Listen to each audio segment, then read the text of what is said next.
This is really funny because I think that in these comping Zooms, which I think attract a lot of newer people or people who just want to brush up on their skills, who aren't really so confident in their own comping skills, inevitably, the properties that you guys want help on are not the ones that are easily comped. So it's going to seem to people who don't really comp at all or aren't familiar with it or don't even know where to start. They're going to think, oh my gosh, they're all weird like this. They're all county island, 2 homes on the same property, 1.88 acres, and there's nothing like it. They're the exception, not the rule. I'm not saying that you can't comp it. I'm trying to stay away from those outlier properties right now, not because I don't want to, but because I want to lay really good foundations for everybody, and I don't want to freak everybody out. When I'm comping houses for our business, so people are sending me deals, I comp hundreds of properties a week, and the amount of outliers where I'm like, this is weird. I don't even know where to begin. There is no other comps that match this. It's about like 3 every couple months. It's very rare. But unfortunately, when you're in a controlled environment like this, the number one question that I'm going to get asked is, help me comp this house. I can't figure it out. There is no comps. I don't understand. And so if you guys will just be patient with me, I will do a whole Zoom or I'll do a whole 2 Zooms on just outliers where we can just have fun and look at these weird ass houses, but they're rare.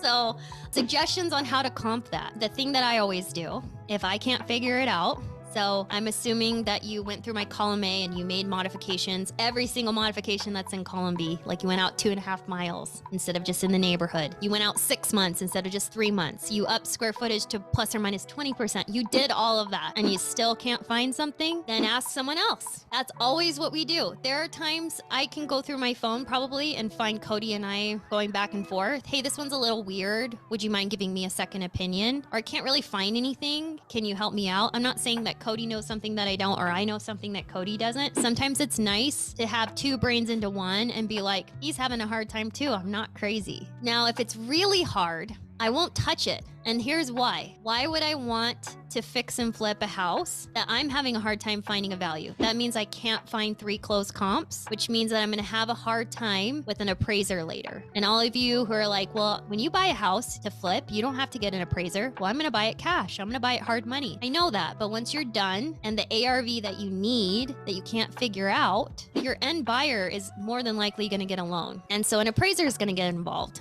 And if there are no comps, then the appraiser is going to have a really hard time. So the appraiser can figure it out. They can take like a cost approach where they can figure out like the cost of the land and what's on it and figure all of that out. They can also take properties that are in the same area but aren't exactly the same, and they can start making adjustments, and they're really scientific and specific about it. But then you're opening it up for so much more artistic flair, if you will, because comping is an art form, to where you're going to have an appraiser who might come up with a value for the property where you feel as though they're out to lunch, or they might come up with something that you're like, wow, thank you, and you might get lucky. But why are you leaving an investment like that up to chance? If there aren't any comps and it's a weird ass house, then don't even touch it. That's probably not what anybody wants to hear. Especially if you're fix and flipping it yourself. Please don't touch that house. Like if there's no comps and you can't figure it out, why would you, like, I don't know. I'm not saying that you can't make money on it, but if you're gonna take your time and you're gonna put some cash down, you're gonna have hard money payments going out, costing you money every day, why would you even take the time to do it?